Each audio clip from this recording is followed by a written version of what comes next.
This is the Almost Awakened Podcast, a no-nonsense approach to spirituality with your hosts, Brittany Hartley and Bill Reel. Here we dive deep into the wisdom traditions while acknowledging insightful breakthroughs in science, psychology, and human development. Our goal is to explore the good life and the very best of spirituality. No nonsense required. Check us out at almostawakened.org, where you can check out past episodes, make a donation, email us a question or comment, or find out more about the resources we shared. And now, today's podcast episode. Britt Hartley, how are you doing today? I'm so good. I just heard this little quip in the news that just really warmed my heart today. It was the post of how people have been, booking Airbnbs in Ukraine with no intention of staying there, for the people who live there to get some aid. And what I love about it, it was like $2-3 million that had gone through Airbnb of just people giving their money, and Airbnb like removing the, any fees that they added. So the money was going directly to the homeowner in Ukraine. And it was this little moment of like, these people, it was, anonymous, no church told them to do it. There was no really pressure to do this thing. It was just like, wow, that's a good idea to help.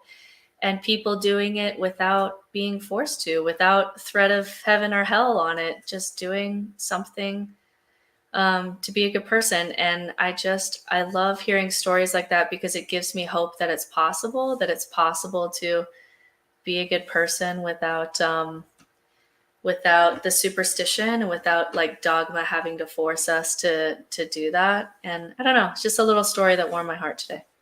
It is interesting, right? Like that happened very organically. I'd read the article as well a few weeks ago, and folks just essentially pretending to rent out a place in Ukraine and allow those homeowners to have access to those funds. And as you pointed out, Airbnb jumped on board immediately, and suddenly the word got out, and then tons more people followed suit. It is incredible. Yeah.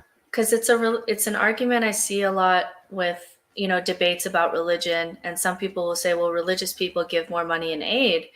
And the interesting thing is like, yeah, in some ways, the average Mormon, for example, probably gives more of their income than maybe the average person who has left. But how much of that aid really went to something that, they would feel good about, or actual humanitarian aid, right? The last report was something like $50 per person per year, which is not a lot considering how much money is going in. So the fact that people were doing this without threat, just to do it, just because it was the right thing to do, like, that's great. That's amazing.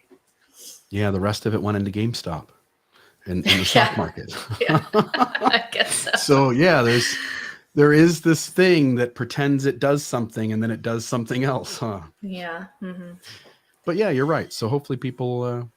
It reminds me. Have you on this seen the side. movie The Rescue? It's on Disney Plus. It's the one about the Thai kids trapped in the cave. It's so good. You'll have to see it. You'll really like it. But I don't know if you remember a few years ago, the 13 Thai kids were trapped in a cave after there was like a rainfall and they couldn't get to them. But what I loved about that movie is the whole town got together and they were praying to this certain like goddess of the mountain. It's very, Thai people can get very, there's a lot of superstition in that religion. And so they were praying to this goddess to set the kids free. But what saved them was these group of cavers who tried to figure it out in science, and they had to go in and they had to inject the kids to put them under so that they could swim them out. And they did it for nothing other than, if that was my kid, I would want someone to help me. And so it was like this dichotomy of like praying to the goddess, and that didn't do a whole lot. And these cavers that got together and said, this is the right thing to do. And it was the top cavers in the world flew into Thailand and got these kids like 3-hour swims out in this just amazing feat of science. And I just love stories like that. It just gives me hope that something is shifting and that we can little glimpses of hope that this is maybe doing something, that we're a part of something that's changing how we've done society before, which has always been religion. We can build a better world. Yeah, and I think in part it is happening, and other people other groups of people are retrenching, feeling like they're losing the thing that's important to them. And so that battle is ongoing, and we'll just get to see a small sliver of it before you and I exit this world, and our kids and grandkids pick up the battle cry and go forward. And on that lovely note, let's introduce our new guest. Let's do it. So let me bring her on. Let me get rid of that screen. And Kimber Dutton, how are you doing today? I'm doing excellent. Awesome. Today we're going to have, I think, a really vibrant conversation around some things that are important to you and things that you're trying to help people with on your podcast. Maybe introduce yourself and tell us a little bit about that podcast you're doing. Sure. So my name is Kimber Dutton. I am the host of the Just Be Your Bad Self podcast.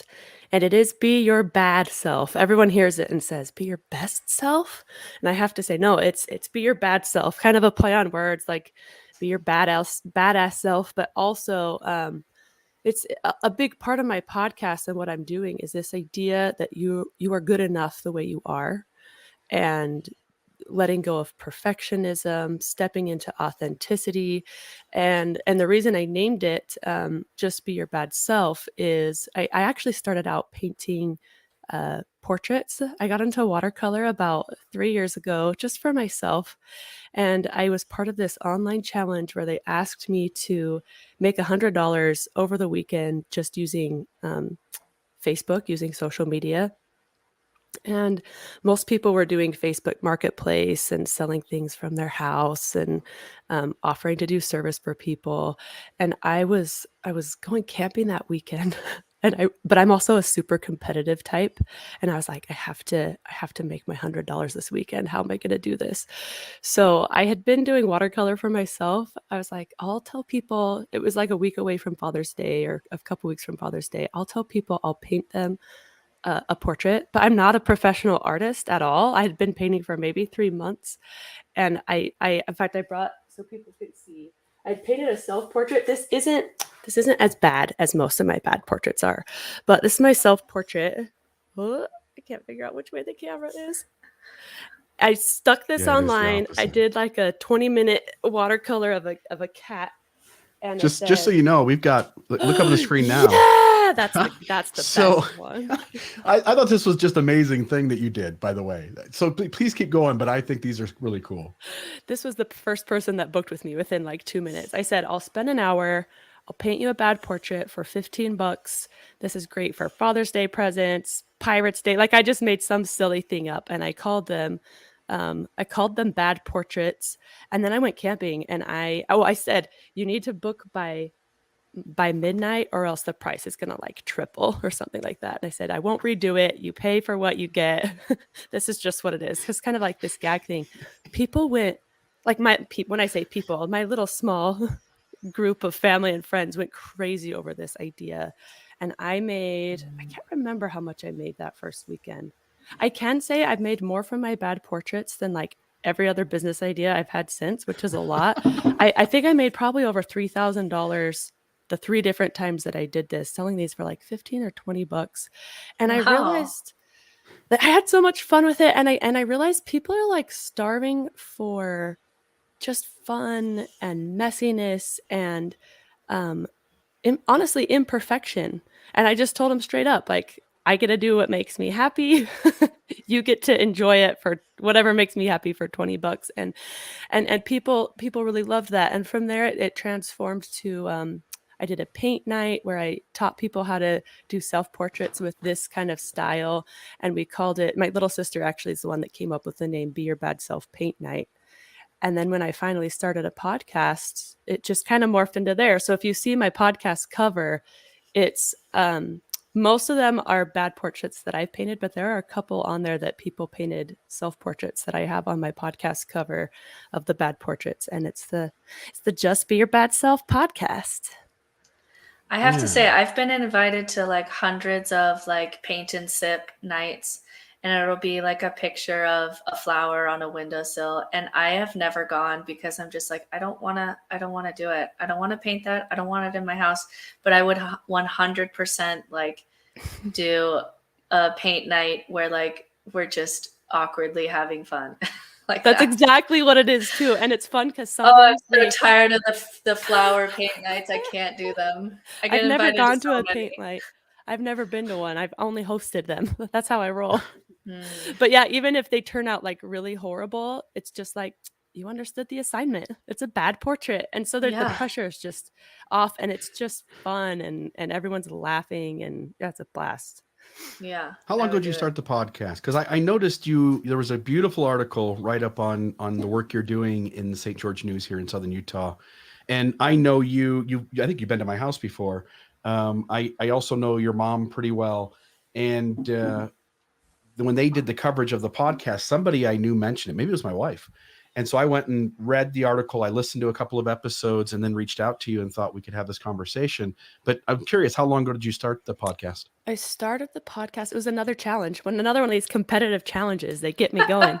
It was in September. I was in a business class for something else I was doing. I was selling yoga mats, which now I'm not doing anymore. But they said everyone needs to at least try and start a podcast. Just make an intro, put it out there, and I did that back in September, and I got such good feedback from my first little pretend podcast intro that I decided to just keep going, and I love it. I love when people are like, Kimber, your podcast voice, it's so soothing. How long have you been doing this? It builds my ego, which isn't what the podcast is about, but it's a nice little perk. Oh, I love it. I love it. So we reached out to you and you agreed to come on, and we just thought it'd be fun to have just kind of a conversation around some concepts that we think about a lot. They're ones that obviously you think about a lot, and thought we'd see where this goes. But the first one was authenticity, and wondered maybe what your thoughts were on authenticity, and then we'll chime in here in a bit as well. Sure. So authenticity, I think from like when I was a child has always been really important to me. It's always been one of my highest values. I've always was really into like Myers-Briggs personality tests. I got into all the personality tests when I was a kid because I loved feeling like I love this process of self-discovery and finding different labels and ways to express who I was to people. I'm an artist. What's your Enneagram number? My Enneagram is I'm tricky. I'm like either I think what I am is a 4 with a 5 wing, but sometimes I test as a 9. And that could just be my LDS upbringing that I test as a 9 sometimes. You become a peacemaker because the system says so, huh? Yeah. I'm an INFP, if any of you are like Myers-Briggs fans. Lately I've like gotten to human design. So a lot of my authenticity like started being really obsessed with these personality types. And then I did grow up in the LDS church, and I exited the church about 6 years ago, and authenticity has taken on layers of meaning for me because there were limits on how authentic you could be. And I think probably no matter what social construct you are in, there are limits on how authentic you can be, right? If you're someone that wants to go running down the street naked, there are laws that might prevent you from being quite that authentic. But I was able to stop looking at you, Bill. Yeah. No, trust me. I've already self-admitted I look way better looking with clothes on. So I'm not going to be naked out in the street anywhere. Yeah. That's not how I express my authenticity, but that's you. Yeah, I want to, I just don't. Yeah. There are limits. There are limits to how authentic you can be, but I've really had fun really diving into this idea of like the examined life. Have you guys seen Wicked, that song about how fun the unexamined life is? I didn't really understand what that song meant until after I left my religion, and it's kind of become, and I think this is a lot what this podcast is about, right? It's not just taking whatever's handed to you and saying, okay, I guess this is me. It's diving in and thinking, no, what do I really think and how do I really feel? And really examining things like what's my, sexuality, or what do I believe spiritually, or what do I believe politically? And once you examine one area of your life and kind of find a fit that feels authentic to you, it's a little addicting to just keep diving into all these different areas and finding what fits you, not just what society's handed to you. Yeah, I love it. I love it. I often think too, the burden of pretending to be what others need you to be, there's a pretty significant cost there. And it wasn't until I started going like, you know what, I'm just going to be me, and people can take it or leave it. And all of a sudden, I just felt much lighter. I felt like um, life is much more pleasant, even at the risk of shame, even at the risk of rejection. Life is much more pleasant when you get to be a larger portion of your authentic self. And that burden, whatever that weight is, it just tends to go away. I think we've gotten to see some of that change in you, Bill, because just of all the people who are on social media, and due to like your work in this space, you're on social media a fair amount. I would say that, the you that you are on social media is the you, like, that's Bill, like in person or online. There's really not a lot of difference. Whatever you post, and you'll get pushback from both sides, and you still just keep posting you. And I wouldn't say that you started out that way when you were first on social media. It was more about, building bridges and how can I get this message across in a way that will be received better. And it was a little bit more tiptoeing. And of all the people who are on social media, I feel like you're really, like, that's who you are. How you are online is how you are in person, which is really beautiful. Like, kind of getting to see that change in your social, in just how you're interacting with the world. But my question is, does that ever happen for people, just like naturally, like they're just going along and they fit in their little world and they just try, I'm just going to add some more authenticity? Because I feel like with almost every person I know, that break into authenticity comes because that box isn't fitting and it's hurting, right? And you have to break open, and it's painful. It's very painful. And is that really the only way to go about breaking open into authenticity? Is you're going to have to break a little bit, and it's going to be painful, and you're going to be pushing up against a box, and that's going to be causing a lot of tension? I mean, is that the only way that this happens? It's a really good question to think about. I never on my podcast pretend to be like the authenticity expert. I'm very much on my own journey. But I have connected with a lot of authentic people, and I think as far as is there no other way? I don't know. I guess it depends how deeply authentic you want to be, right? I do know people who it seems to me like it does come maybe a little more naturally to them. Um, Maybe their authenticity fits in the prescribed boxes a little better. I found it interesting that um, a lot of the people that I feel drawn to invite to my podcast are people who are LGBTQ, because they have gone through that process, right? Yeah, they In have a to. That Yeah. you have to, and there's certain things like with your religion, sometimes politics. Um, my my little sister, I never went through like a rebellious stage. I think I'm just maybe, you can see my porn shoulders, right? I just hosted this like reclaiming female sexuality retreat with Natasha Helfer. Yeah. And I'm starting to like get more comfortable with my rebellious side. My little sister was rebellious since she was like 3. She was very much her own person. Did she have to break through some boxes? Yes, a lot. But did she have a lot of pushback and resistance from systems and parents? Yeah, she got labeled the black sheep, the rebellious one. And in that sense, maybe some people are born into the world with a little bit more of that, like, I'm going to do my own thing and, you know, screw the rest of you because this is who I am. Um, I and I don't know that she had to go through the same process. It's different for every person, I guess. I'm a major perfectionistic people pleaser, goody two shoes girl in the church, and I thought that was my authentic self. I didn't know I could think outside of that box, and it almost was like instead of me pushing the box, that box felt like it got smaller, and uh, it almost wasn't even my choice that I had to break through that box. I just knew there was a point where I didn't fit into it as well as I used to be. But yeah, I guess at some point you have to break the box. I view any like system of oppression I'm really into I'm getting in touch with my raging feminism side right now. And so right now it's like the patriarchy. I view patriarchy as the system that's telling everyone this is the box that you have to fit in. And if you don't fit in this box, then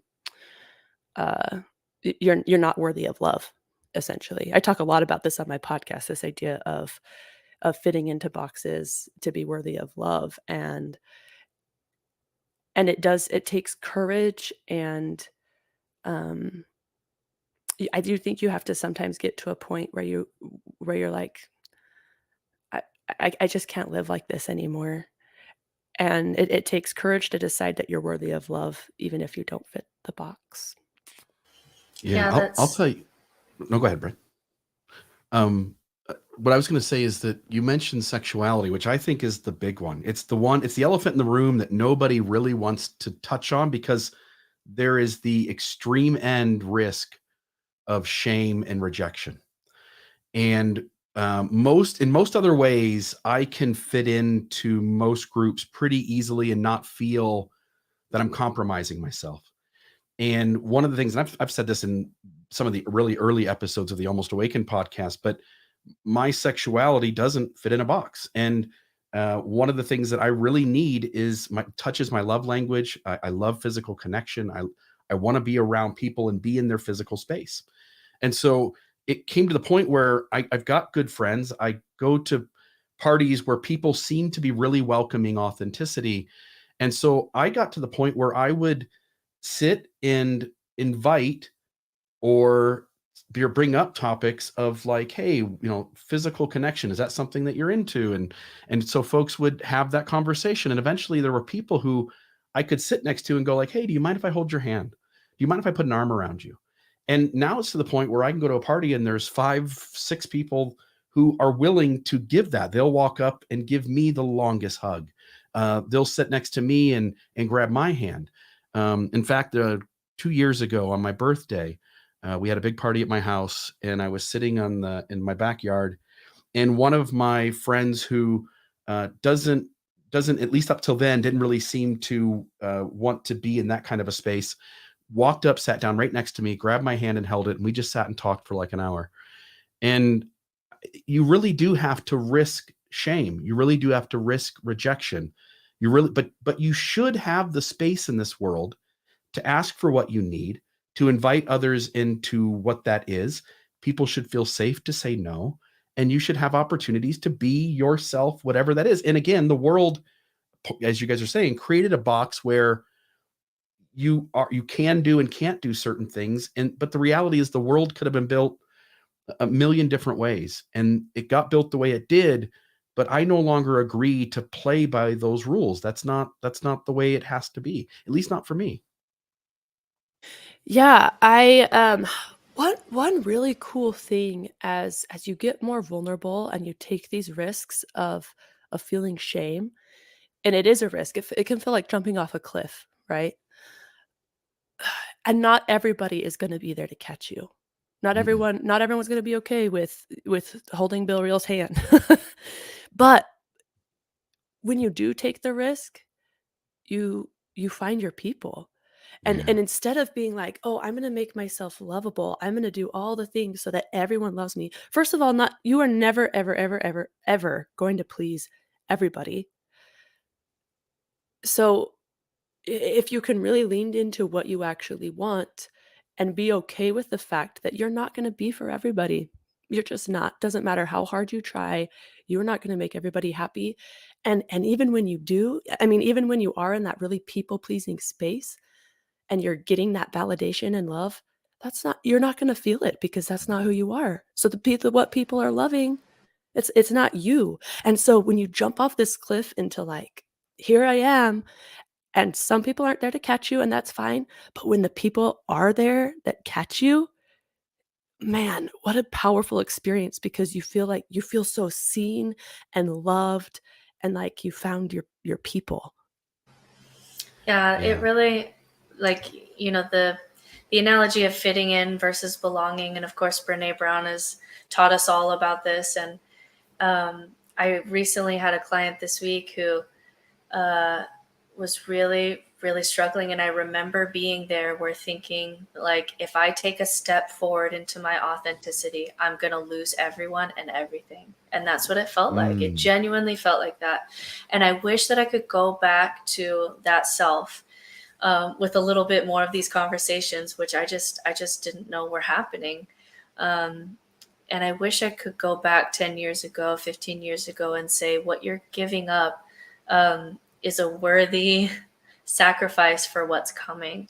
Because I had no idea. And I explained this way with this client, that he was really afraid of, stepping away from church where you have this group of men, and how it felt like.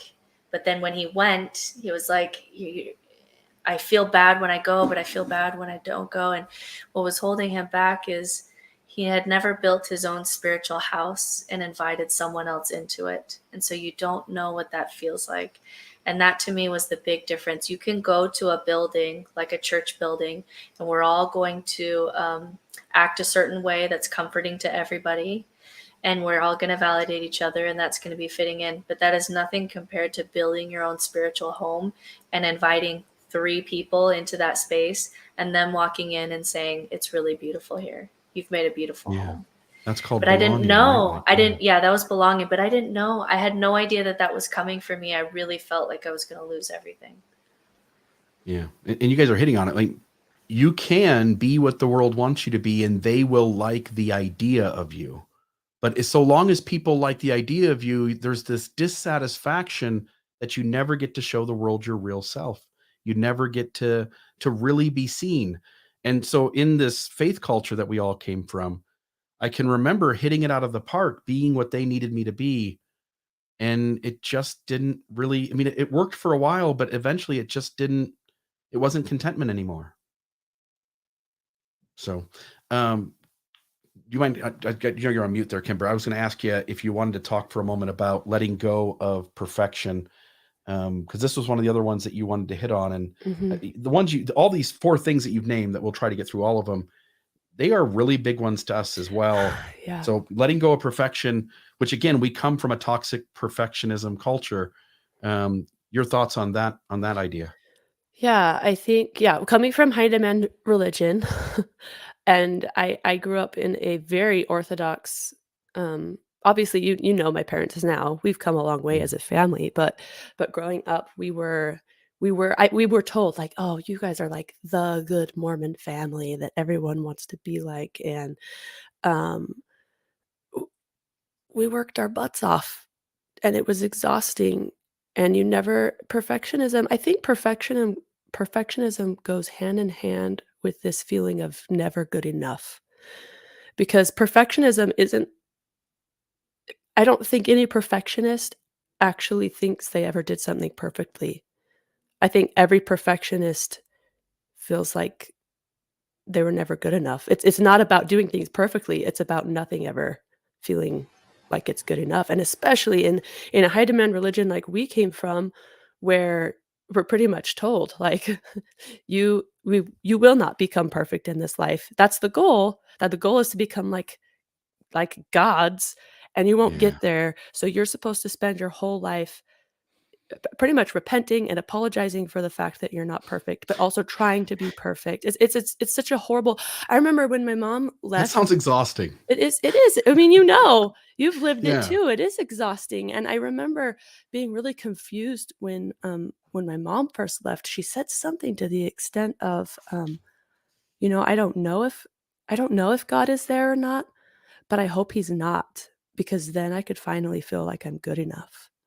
And I didn't understand that sentiment until my own exit. And it's like, oh yeah, if there's not this like paragon of perfection that we're all supposed to be like, then we can be who we are, and that can be enough.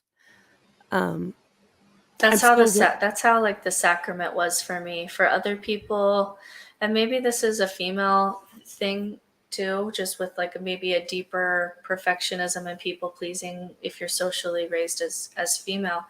But I remember, people, especially men, saying like, oh, it's so nice to I'll just go on Sunday and I'll just release all this stuff. But for me, it was like every week I got to go and say sorry to Jesus for like the stuff that was mine, and I have to do that every week, and it felt like a whipping post, and I never liked it. I always struggled with it. It always felt I always felt worse afterwards than before. Like, sorry, Jesus, like, here's some more of my shit. Sorry. Yes. Every week that's supposed to make me a better human, like, that hurt. I went to BYU, Idaho that's where I went to school. It's where I got my degree from. And I remember I was like the best Mormon girl I knew.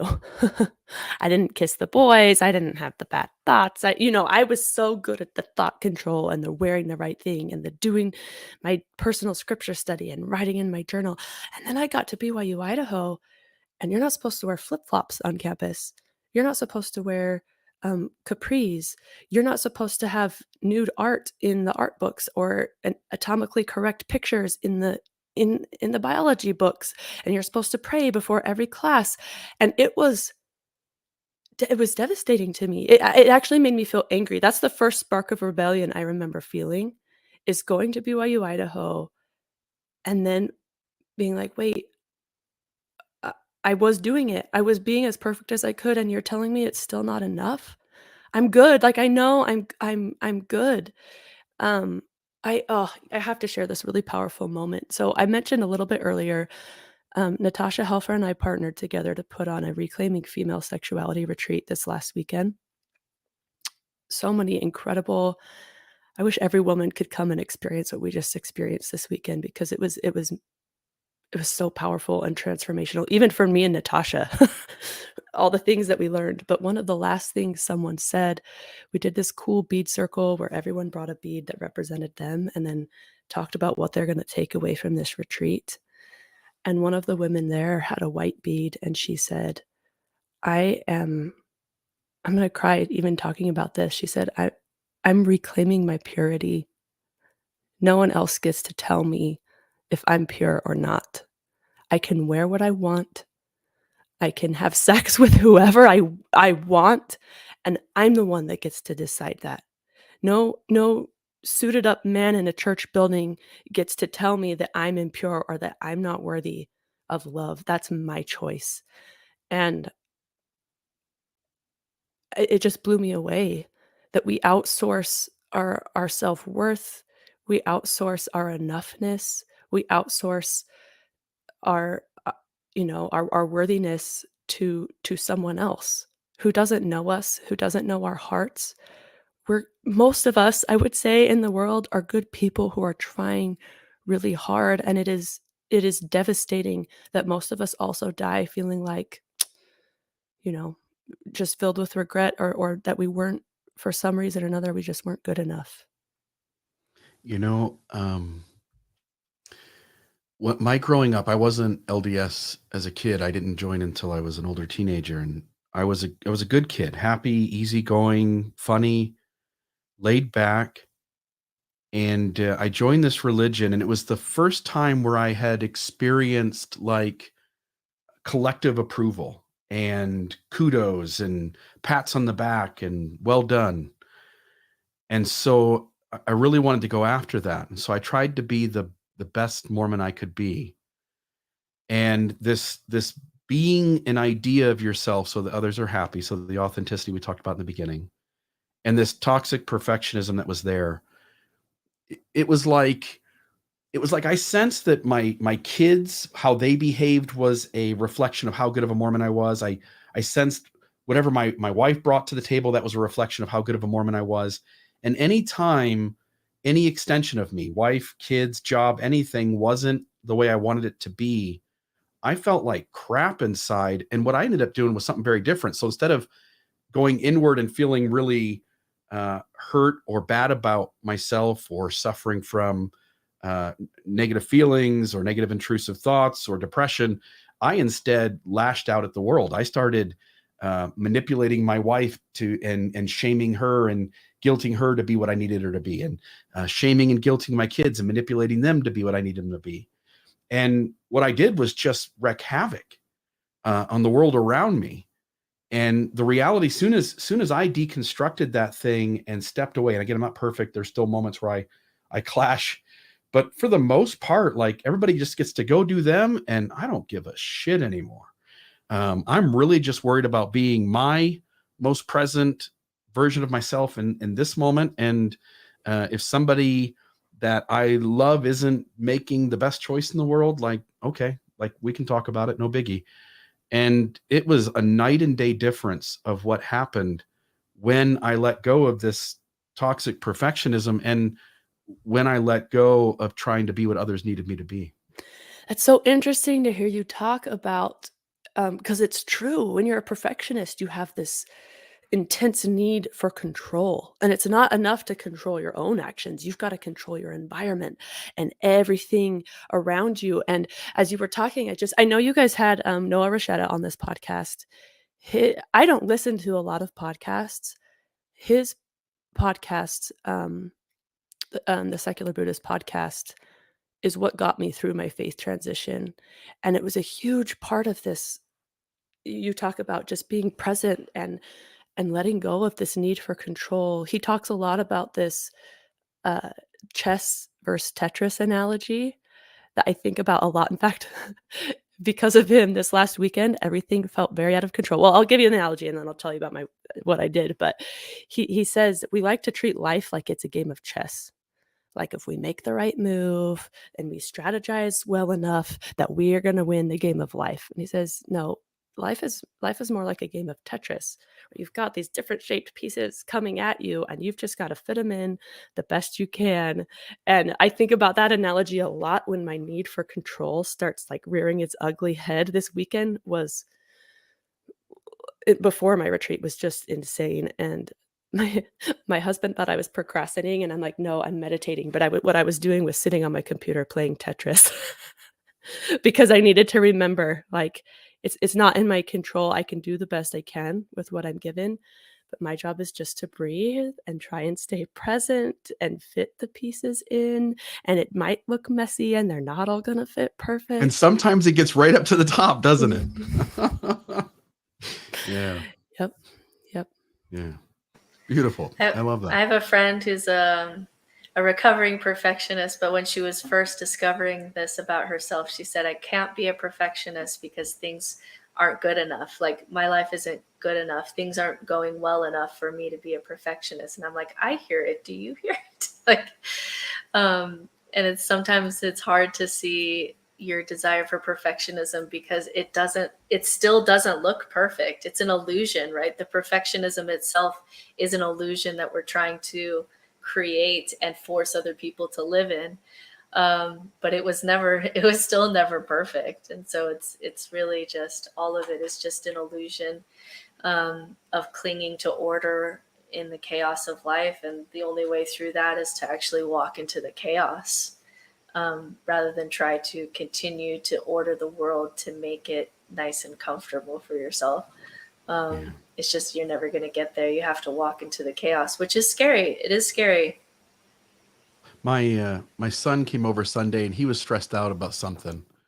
And I said, son, just let's do a little meditation practice. I said, let's start breathing. Just take deep breaths. So breathe in, breathe out. I got him doing that for about 20, 30 seconds, and I said, okay. I said, I want you to pay attention to that brief little moment where your breath ends and the next one starts. And I want you to try to clear your mind of any thoughts. And he did that. And I said, what was there? And he goes, there was nothing there. There was absolutely nothing in between those two breaths. And I said, that's all you are. That's it. That's all you are. And the moment you become okay that this thing called life has ups and downs and you can't control people and things are going on all around you and the world is just unfolding in front of you just the way it is. And there's very little you can do about it, although we try to tell ourselves we have all this control. Once you let go of all that, and it just is, and you are this unique individual human being who has flaws and strengths, you have weaknesses and gifts, you just got to learn to accept that that's it. That's all that it is. And all those little stories you assign to it, your strengths and your gifts, they're not really strengths and gifts. They just are. You're just piece of the universe doing something a little different than the rest of the universe. And so he kind of smiled at me and he got it, like, okay, so there really isn't anything. And so any stress I put on something is is extra. I don't really need to do that. Now, sometimes we can't help it. Sometimes life is really tough. But most of the time, if we just pause for a minute and try to get out of our head a little bit, some of that kind of tends to go away. Yeah, I just barely finally started reading The Power of Now by Eckhart Tolle. Eckhart Tolle, yeah. And I've had it on my shelf forever. I was at a point where I'm like, I need something to help me because my brain's going crazy. Even once you recognize it, right? It's hard to get in that space. And he talks about our minds. He says our minds are meant to be used as tools, but we've let them hijack our who we are.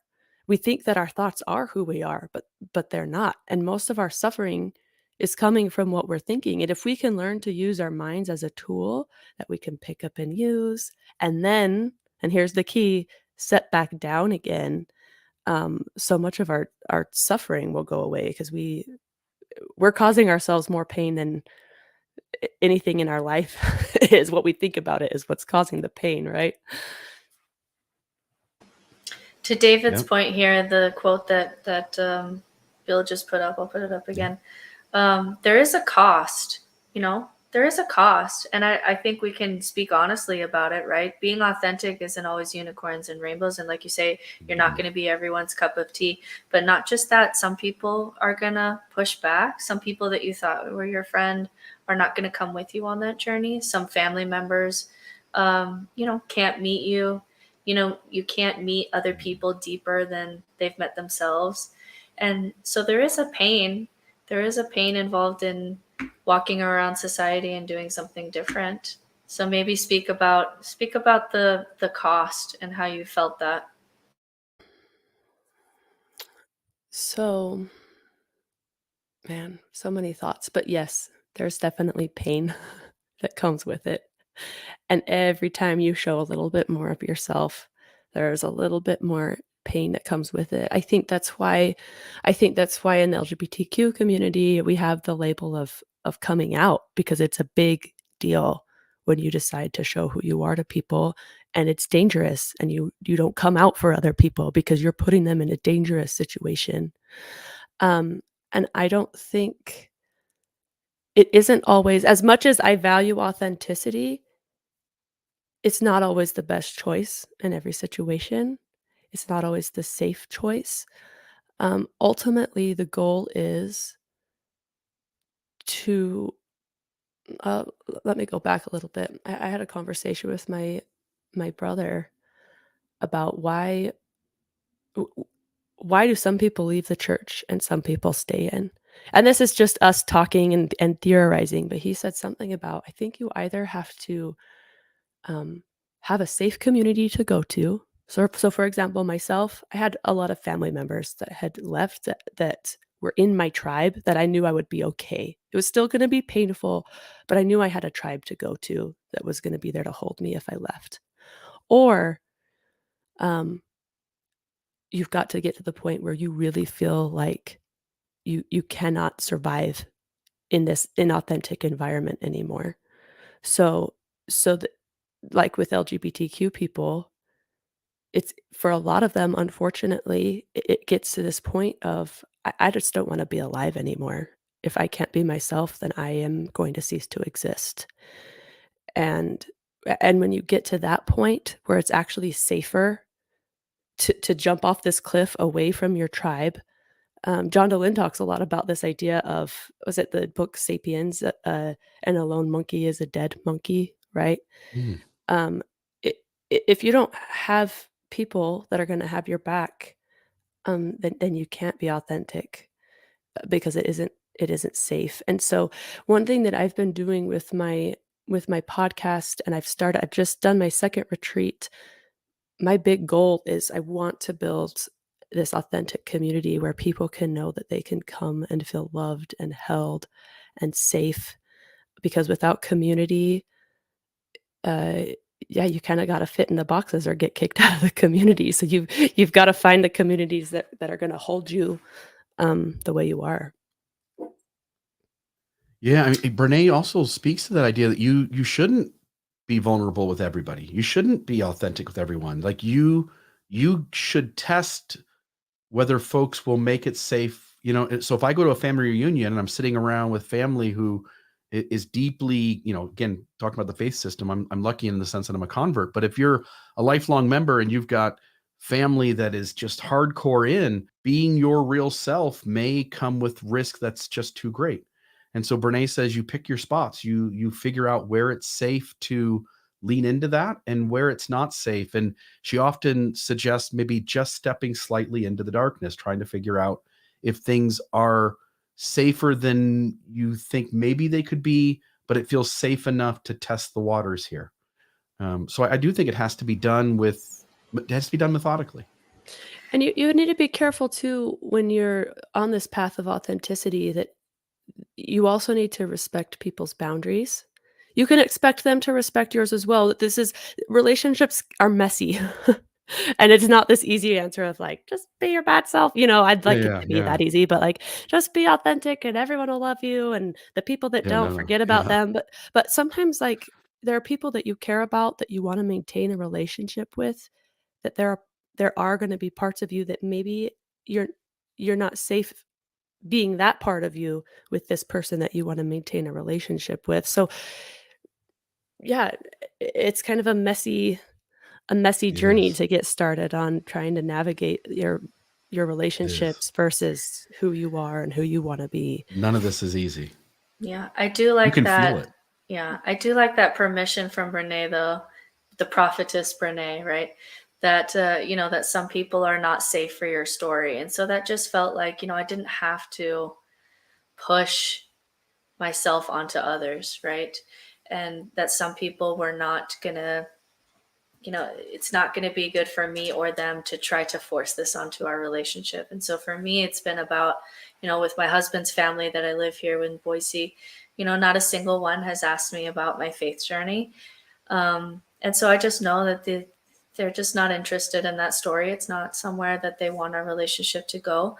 But I love playing games, right? I get really competitive when I play games. And so I just allow that in this moment, right? This now, there's something in the universe right here that is pulling my playfulness, and can I respond to it? And yes, I can respond. My playfulness can respond to this moment, and I can enjoy playing a board game with these people, and I don't have to, lay down and cry and tell them everything that I'm going through. I can really meet the moment. And in the moment, it's, can you meet me and play board games? Yeah, I can meet you there. I can pull out my playfulness and meet you there. And there's nothing inauthentic about that.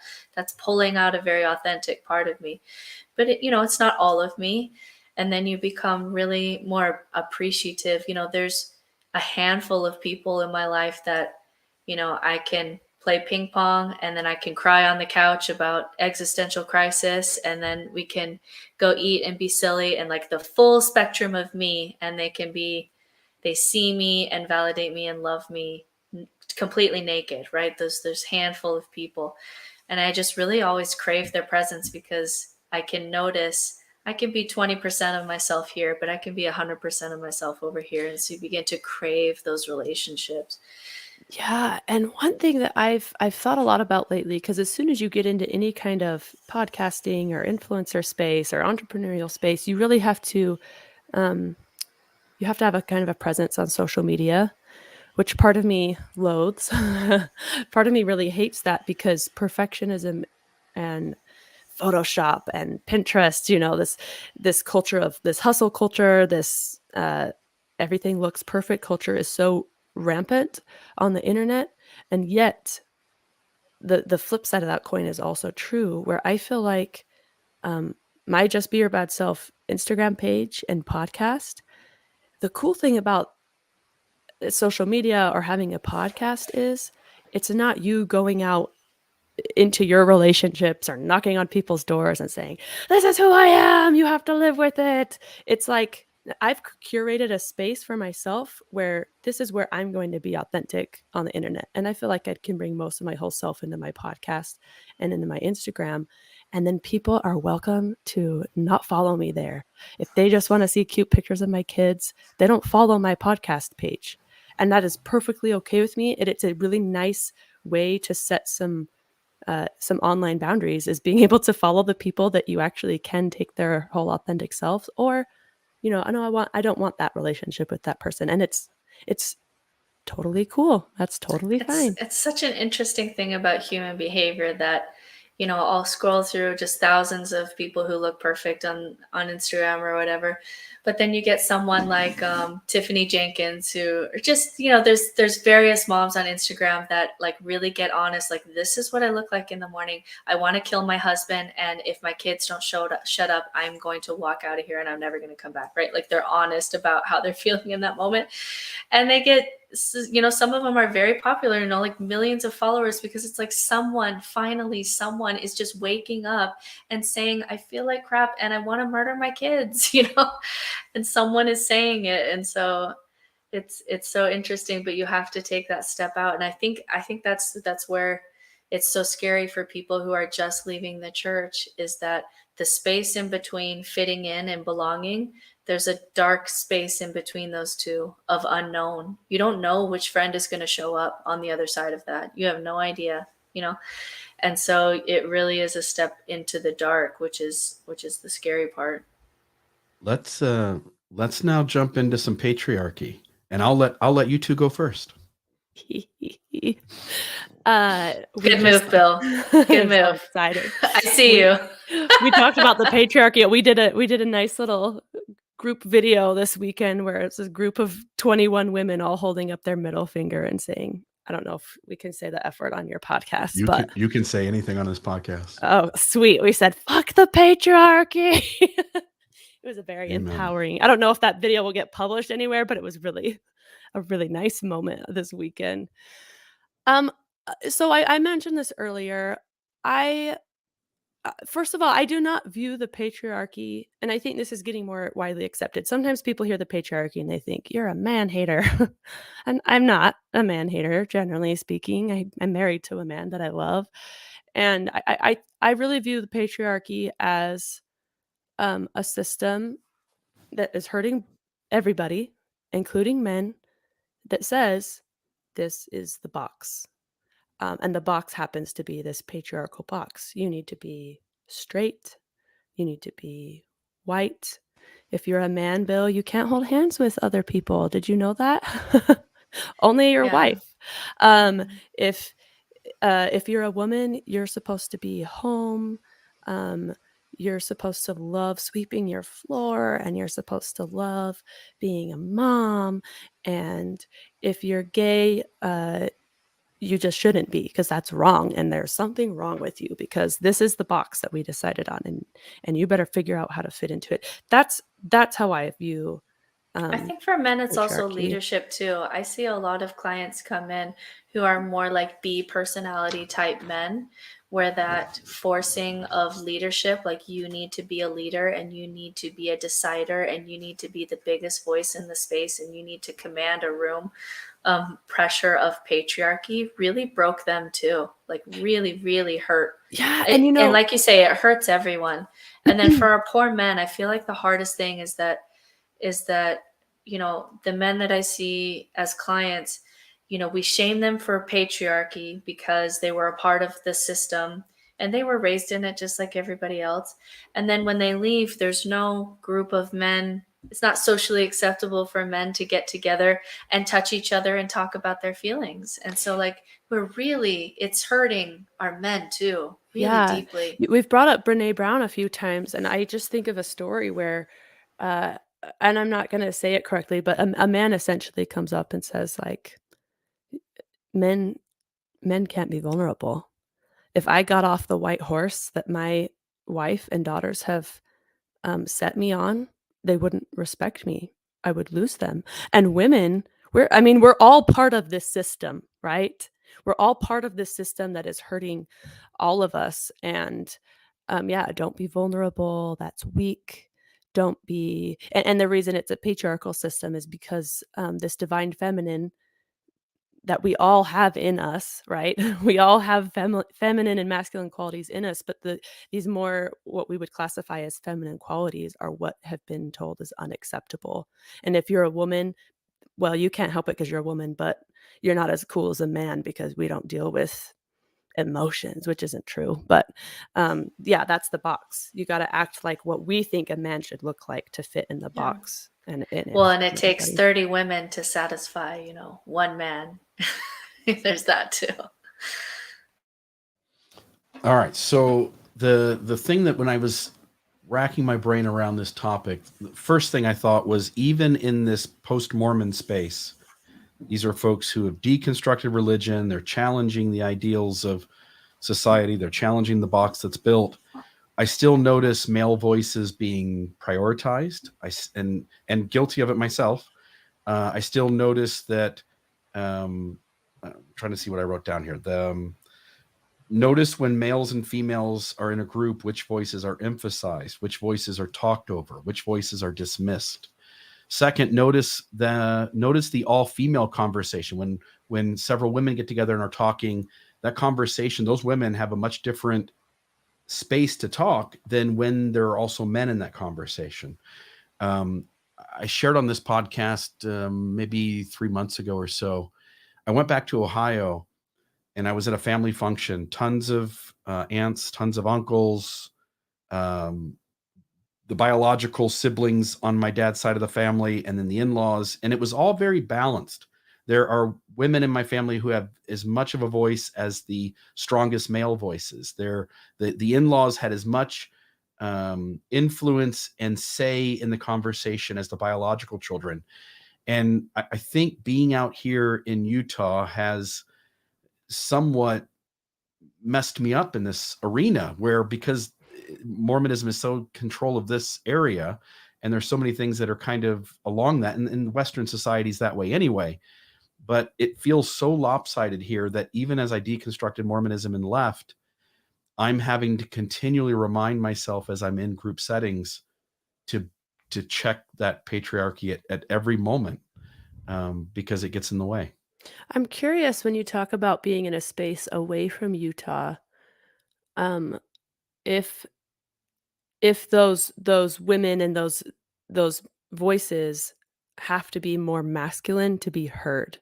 Does that make sense what I'm asking? Because in Mhm. Utah, and in this high demand, LDS religion, women are taught to be a certain way and really be more apologetic and quiet and what we view as feminine. And so it's really easy to get talked over. But what I've noticed in feminism, a lot of times women feel like we have to become more like men to be heard. Not just that women are not heard, but there needs to be a space where women can be quiet and women can be more feminine and less aggressive and still be heard. And so I'm curious, in this dynamic in your family, Bill, what you're seeing as far as that goes. Yeah, there are strong male and female voices. There are more submissive male and female voices. There are certain men and certain women who don't inject themselves into the conversation as much, and there are men and women who do. And so there may be reasons for those who don't and those who do, but in terms of gender, I can't come up with an imbalance. And so I'm really, again, I joined this faith, and I was told that my family were the ones that were kind of out of the loop and lost. And the reality is, somehow my dad and my aunts and my uncles figured out a pretty healthy way to value each other and the folks they married, in a way that growing up, I didn't notice any inequality in those voices based on whether they were the biological sibling or by marriage, or whether it was a male or a female. So I can't speak for the rest of, Ohio, but at least in my family, it still does seems fairly balanced, Hmm. for what it's worth. Yeah. This space gets tricky to talk in because I like to be super inclusive of people who identify as non-binary or anybody on that gender spectrum. But for the sake of talking about the patriarchy, I'm going to talk a little bit about this feminine and masculine energy. And it's on my mind a lot because of the weekend that I just had.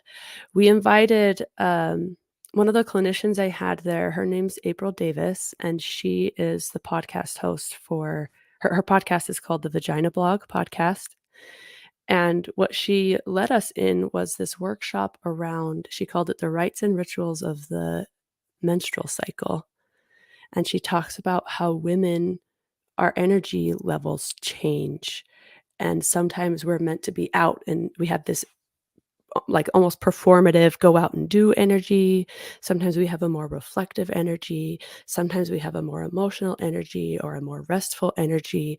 And how we have been told that that is unacceptable, that our natural the ways that we came into this world is unacceptable because we're supposed to be more like men. And I think regardless of whether you're in Utah or Mormonism or not, that across the board, we live in a very patriarchal.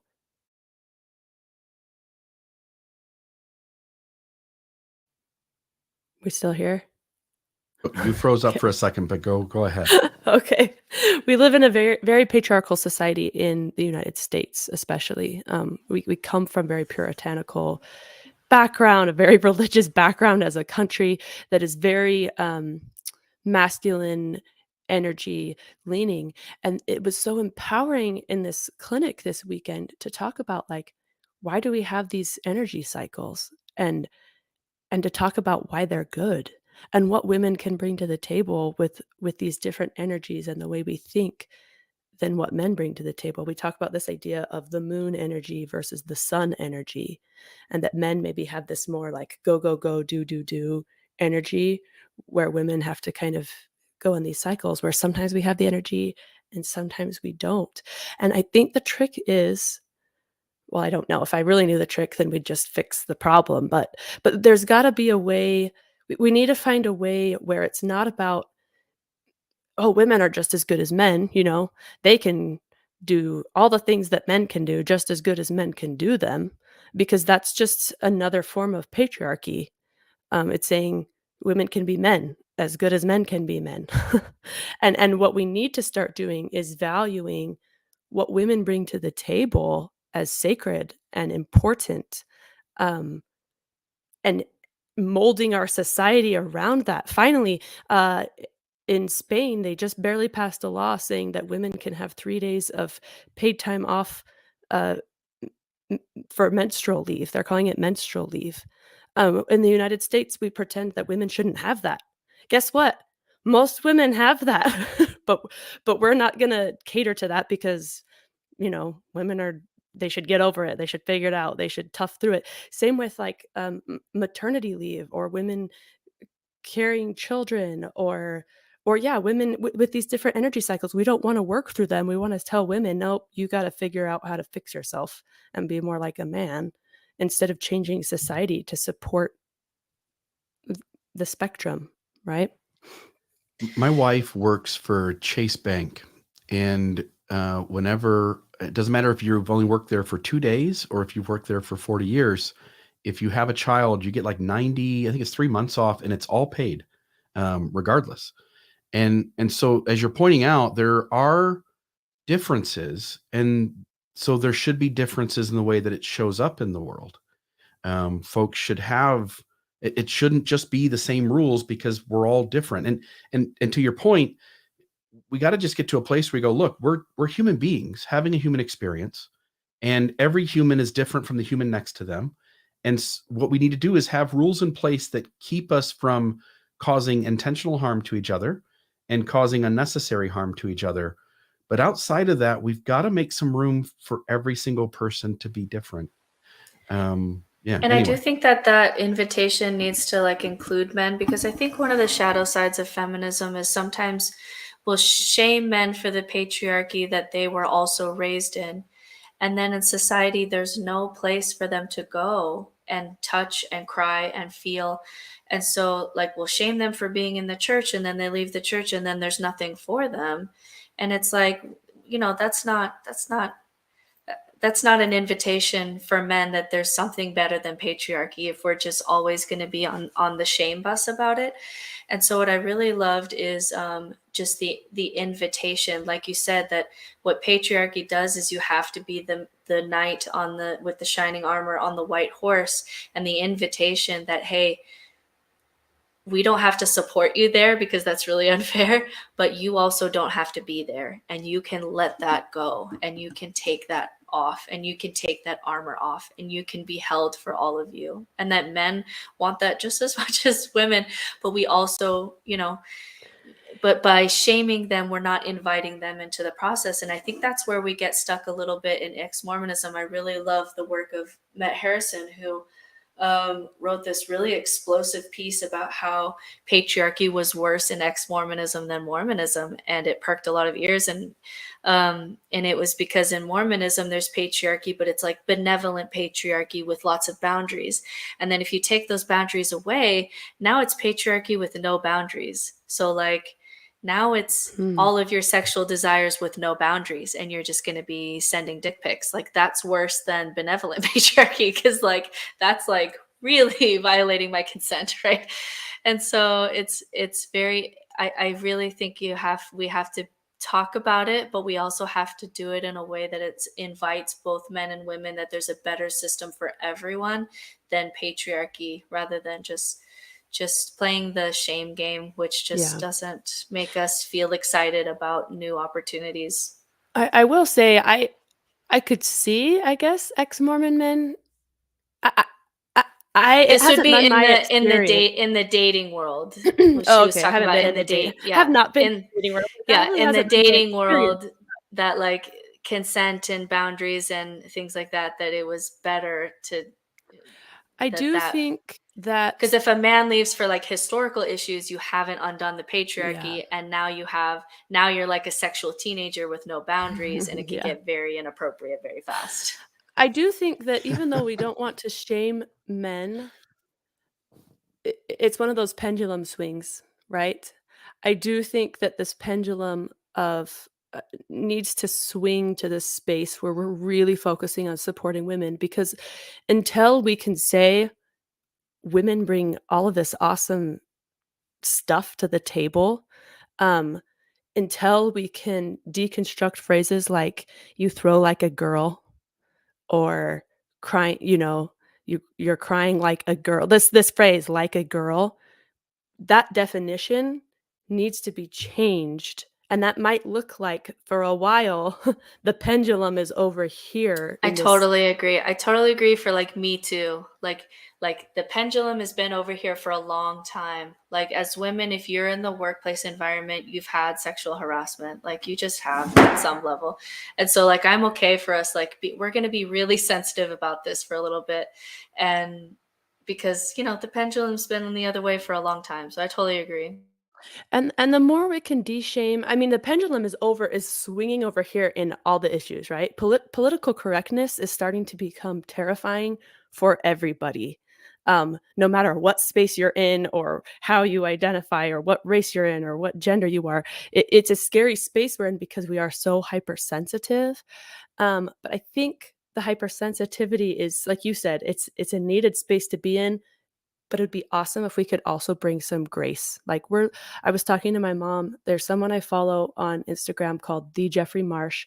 They are non-binary, and it is very hard not to refer to them in gendered terms. And notice I slow my speech down so that I don't do it incorrectly. And my mom and I have talked about this, and I correct her a lot when she refers to non-binary people in gendered terms, because we're all learning, and she gets so frustrated with herself. And I said, "Mom, it's like you've been walking your whole life, and then someone said, you now have a clutch. You've got a stick shift if you want to walk." And it's not even driving and adding a stick shift. It's something that you're so used to doing, and then all of a sudden we're asking you to do it differently. And that is really hard because we don't have those brain patterns built yet. And I think I talked to a non-binary friend on my podcast, who, when I invited them to be on, I misgendered them, and I felt bad about it. And we talked about it on the podcast, and they said it's hard for me too. I'm in an LGBTQ space where everyone has these different pronouns, and I would like it if there were a app that you could practice. And they said, but what it comes down to is, are people trying or are they not trying? Because we can give a lot of grace when we can see that people are trying and know that mistakes will be made, but where's their heart? Yeah, I think that is, each side of, the either politically or also theologically of the spectrum. What happens, it's really the balance between order and chaos, which is a very masculine, feminine idea across history that I can nerd out about. But I've watched these groups, like, for example, these feminist groups like Exponent 2 or things like that. And what happens over a few years is that it'll first be like, come here and ask your questions and let's process together. And then after a few years, the people who are maybe further along that process, it's a lot of shame for the people who are doing it wrong, right? There's no grace. Like, you have to be here now or you are not good enough, right? And so these groups on the other side of the spectrum will really implode. And it's very common politically, it's very common theologically, that once you make the move from order into chaos, that that a lot of these times these groups, because no one can be good enough and have the perfect amount of language and say the exact right things at the right time, and then once someone says something wrong, everybody jumps on them, and they really do implode. Like, they can't stay together because the bar for morality becomes so high that nobody can reach it and nobody can process towards it.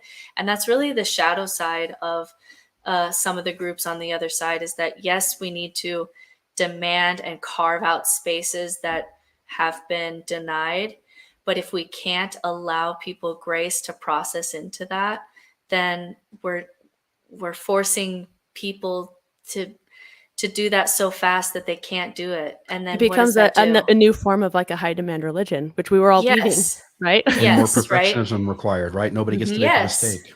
Yes. And there's some forms of ex-Mormonism that act as a religion, that this is the narrative. And you don't say, if you say something outside of the narrative, you can get punished just like you would in Mormonism. So we can get really tribal on either side, especially on kind of the theological or political left. These groups have a lot harder of a time sticking together. If someone on the right says something that you really shouldn't say, they get over it fairly quickly. If someone on the left says something that they really shouldn't say, I mean, it can be 20 years before they're like allowed back into society, right? Because the cost is so high. And so we do have to be aware of that gray side too.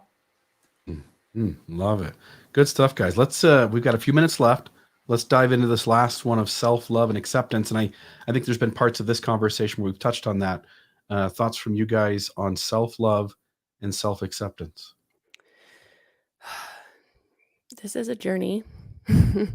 It's not something that, in my experience, happens overnight. And there's two main things I want to say about it.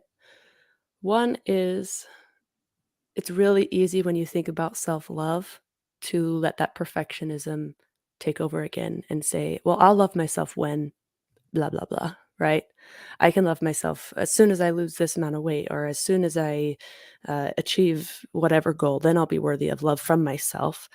And so part of self-love is embracing your shadows and embracing your humanness. And sorry, my dog, speaking of humanness, got dogs barking in the background. But embracing your intention and who you are despite what you do, which is not easy to do. And the other thing that just has really stuck with me is, I've got a friend named Anna who's a transgender woman that I had on my podcast. And one of the things she said was, who I am is not a question I'm asking you to answer. Who I am is a statement I'm making. And I think that applies to our worthiness as well. Just like this woman at my retreat said about her purity, right? I'm not asking you if I'm worthy or love or not. I'm not going to go into worthiness interviews with you, Bishop, and let you tell me if I'm worthy of this thing or not. I'm going to decide I'm worthy of love, and I'm going to act like I am. And to step in this statement space instead of this question space. Wow. I love that you brought up shadows, because for me, self-love and inner peace and acceptance, I would try before to do like affirmations and things like that, and and never really got there. And it wasn't until I faced my fears and I faced my shadow and I actually looked at what's the downside to my strengths, but not just that, like, why do I yell at my kids? Like, why do I do this? Why am I envious of this person or jealous of this person? Like, really being honest about my shadow. It wasn't until I looked at my shadow and allowed it to be part of me and named it and said that it's okay for you to be this way and this is part of being human, that I was able to do any kind of self-love or acceptance. It was just, there was a deep part of me that rejected all cutesy little affirmations about yourself and self-love until I could see and validate my shadow, that there was something subconscious that said, no, absolutely not. And so it wasn't until I did shadow work that I was able to do that. So I'm glad that you mentioned that. Yeah, I just finished reading the book Burnout by Emily Nagoski and her sister. And they talk about how we all have this, they referred to Jane Eyre and the crazy woman in the attic. And she said, we all have this crazy woman in the attic. And we like to keep her there in the attic where no one can see her and no one knows how crazy she is. But that the key to this self-love and acceptance is befriending that part of ourselves. And they also talk about that scene in Moana where you've got this lava monster, right? And Moana recognizes like, oh, this is also the goddess who's had her heart stolen from her. And that our shadow sides, as much as we struggle with them and want to reject them, and have a lot of hatred towards them, you're not going to be able to love yourself because, as we talked about earlier, you're not gonna be perfect in the way that you think perfect looks like in your lifetime. But this idea of wholeness, instead of perfect, this idea of wholeness, you can be whole, but you cannot be whole without embracing the shadow side of yourself as part of who you are. Yeah, and I don't know if you're the same as me, but there were many aspects of my shadow that I didn't meet until I became a mother. Because motherhood, what it does to our brain, right? When you're sleep deprived and they're screaming and it takes your independence, where your brain starts to think things that you've never maybe thought before, right? There's certain aspects of my shadow that I didn't meet until I became a mother. And it took years later, I mean, like really recently, until I dove into motherhood as shadow work and as one of the hardest spiritual paths. And it took someone saying to me that the way that we value a man going to India for 3 weeks to do meditation and sit on a mat, like, wow, that's so spiritual. But then a woman who's cleaning poop in the middle of the night and no one else knows because she's in it, right? That's deep shadow and ego work. How we see one as spiritual and one as just mundane and normal, that's still patriarchy. And it was like mind blown of like, wow, I am not validating how much shadow work is in motherhood and how it's a very strong and very difficult and very holy spiritual path, because society just expects that it's natural of me, right? And then we still will honor all the men who are, which honestly, like going to India for 3 months and sitting on a mat, like for moms with young kids, like that's a vacation. Like that's not hard, right? Cleaning poop in the middle of the night when you're sleep deprived and your brain wants to kill everything and go back to sleep, like that's hard. Like sitting on a mat in India is like, that's a vacation. That's a vacation. You would pay hundreds of dollars for that. I would pay. Thousands, but I wouldn't be like, wow, I'm so holy and spiritual now and I've done so much ego work. No, ego work is cleaning up the poo. Like that's the ego work, right? And it wasn't until someone said it to me that I recognized the patriarchy even in those post-religious spaces. I need to read that book. I gotta give it to you. I recognize it's Wild Mercy. And I recommend it to so many of my clients because it really just validates the divine feminine as an unseen spiritual path. And it's I think really powerful for me. I really need to read it. I think to bring this kind of full circle back to why I started my podcast, that's why I'm very clear that this is not the Be Your Best Self podcast. And actually, my grandma, my grandma cried when she heard what I had named my podcast, because she said, well, we always taught our kids to be their best self. And now Kimber has this podcast called Be Your Bad Self. But it's this idea that even though you are imperfect and there are things about you that maybe you aren't proud of, that it's okay to show all of it. It's okay to bring all of it to the table. And I end every podcast by saying, remember, you are enough right now in this moment. As your bad self. That's what makes us human, and humanness is beautiful. And if we hide those human parts of ourselves, uh, you don't get the connection that all of us crave. It's when you bring the parts of yourselves that you feel vulnerable about and maybe you don't love, that when you feel the most loved, because you find that there are people there that can hold space for that and that can empathize and that say, oh my gosh, me too. I thought I was the only one that felt that way, because we don't like to show our shadow sides to people. But that's where the connection comes from. That's where the humanness of this experience comes from. And that's why it's be your bad self. Bring it all. The only thing I've got to add to this, when I was preparing for this last conversation point, self-love and acceptance, on one of the sites there was this quote. It just said, be the truth of who you are.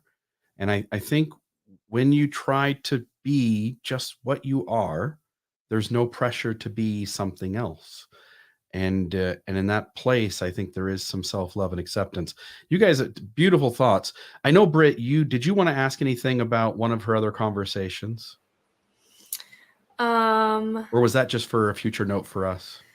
No, I can ask this real quick. So I really want to ask it because we had one comment on the side that brought it up. We were talking about authenticity and how doing things that really resonate with you and excite you. And the podcast that I listened to of yours to prepare for us talking was the interview you did with Corey Reese, where you talked about depression.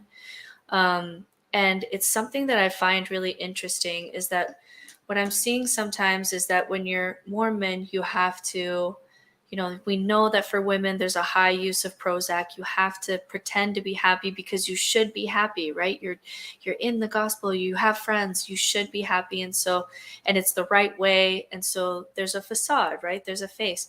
But something else happens too in post-religious spaces, where if I show people that I'm sad and depressed right now, or that this is really hard, the response is going to be, well, of course it is, because you left.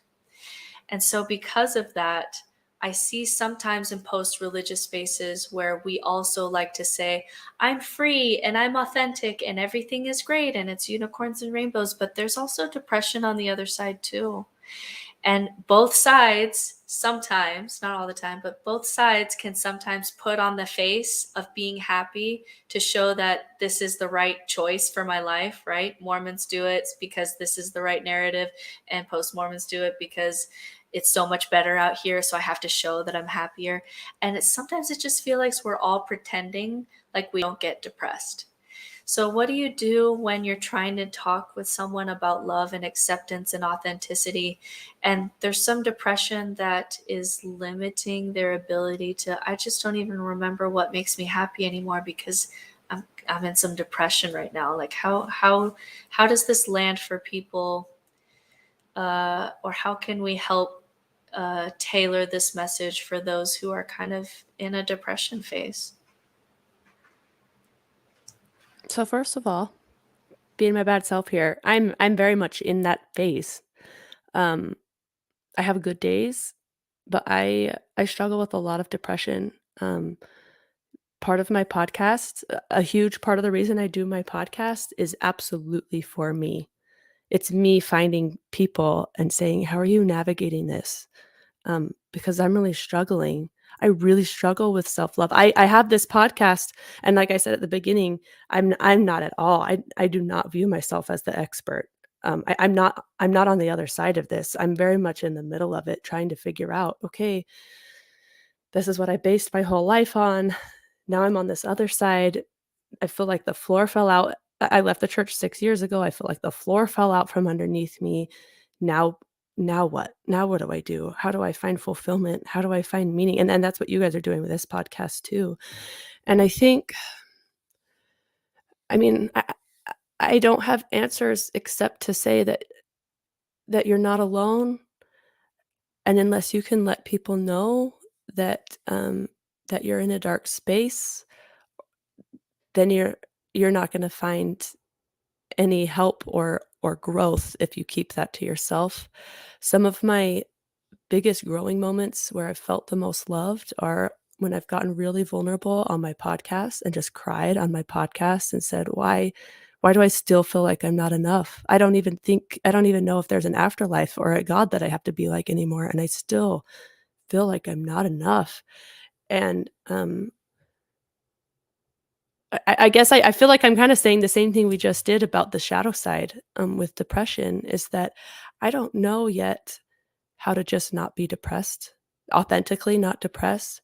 But I have discovered for myself that if you can at least be honest and open about it, and that's a great podcast episode. Anyone that's there to listen to is the one that I did with ultra marathon runner Corey Reese, because he's a social worker that struggled hardcore with depression.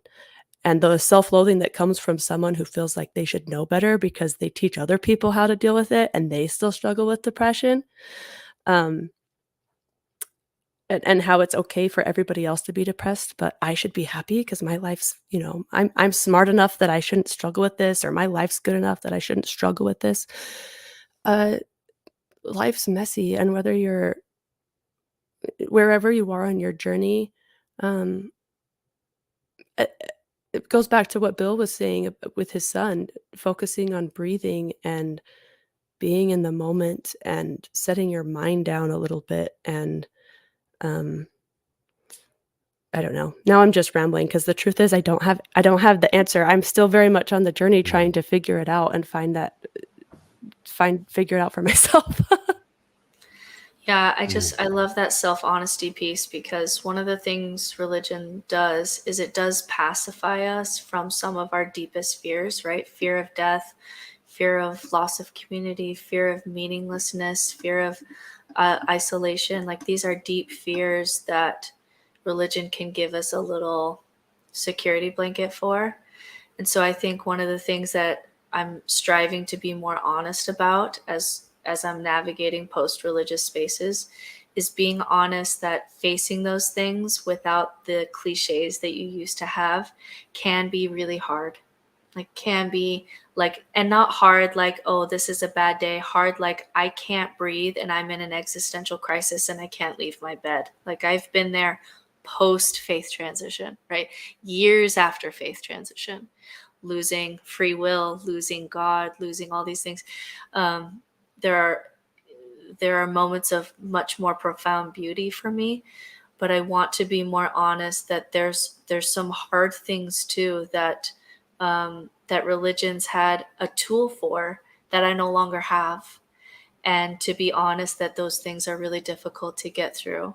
And I'm trying to be like you. Like, I don't know the answer to some of these things, but I definitely found a lot of peace with at least being honest about it. Great stuff, guys. Kimber, let's get you on your way. Why don't you help folks kind of know where they can find your podcast and anything else about you or your work that you want to share, so that people can take a listen. Yeah, you can find my podcast pretty much anywhere, any of the main streaming platforms. It's called Just Be Your Bad Self. Yep, there's the cover right there. And I am most active on Instagram with my social media. I'm really, what I want my podcast, I really am focusing on building a community right now. And so I do that through my retreats. I'm going to start doing some events that are just about coming and taking off the mask for a minute and being real and being who you are, and